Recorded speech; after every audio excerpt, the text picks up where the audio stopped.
தாவேகா கட்சி தலைவர் விஜய் அவர்கள் கரூர் மாவட்டத்தில் வேலுச்சாமிபுரத்தில் தன்னுடைய தேர்தல் பரப்புரையை முடிச்சுட்டு இப்பதான் கிளம்புறாரு. அந்த தேர்தல் பரப்புரையில் அவர் கூறிய விஷயங்கள் மக்களிடையே ஒரு பெரிய ஒரு சந்தோஷத்தை கொடுத்துருக்குன்னு சொல்லலாம். என்ன அப்படின்னா, மணல் கொள்ளையை நான் கட்டுப்படுத்துவேன், இதை கட்டுப்படுத்தாத சிஎம் பத்தியும் பேசியிருக்காரு.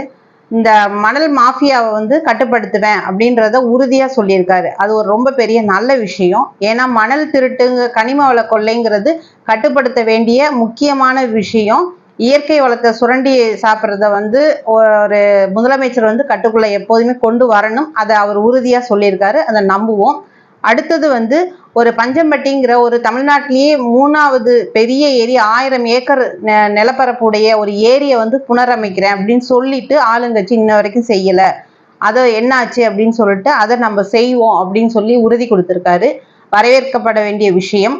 அடுத்தது இது விமான நிலையம் இப்போதான் அவர் அமைச்சர் மத்திய அரசுகிட்ட போய் கோரிக்கையை கொடுத்துருக்காங்க. விமான நிலையம் அமைப்போன்னு சொல்லி அவருடைய தேர்தல் வாக்குறுதி 448 என்னாச்சு, செஞ்சாங்களா அப்படின்னு சொல்லி கேட்டிருக்காரு. அதையும் நாங்கள் கொண்டு வருவோம் அப்படின்னு சொல்லி ஒரு உறுதி கொடுத்துருக்காரு.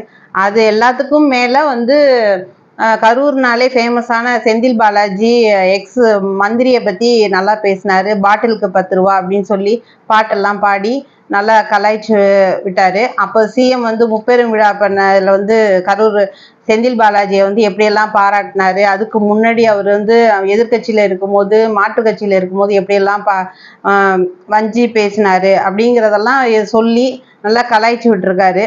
ஆட்சி மாறும், 6 மாதத்தில் ஆட்சி மாறும், காட்சி மாறும், மக்களாட்சி வரும் அப்படின்னு சொல்லி நல்ல உறுதியோடு பேசிட்டு போயிருக்காரு. இதே போல் தாவேகா கட்சி தலைவர் தொடர்ந்தார்னாக்க ஒவ்வொரு மாவட்டத்தில் இருக்கக்கூடிய குறைகளையும் இன்னைக்கு மக்களுக்கு எடுத்து தெரிகிற அளவுக்கு இன்னைக்கு அவருடைய பிரச்சாரம் அமைஞ்சிருக்கு அப்படிங்கிறதும் ஒரு பெரிய சந்தோஷமான விஷயம். வரவேற்கிறோம்.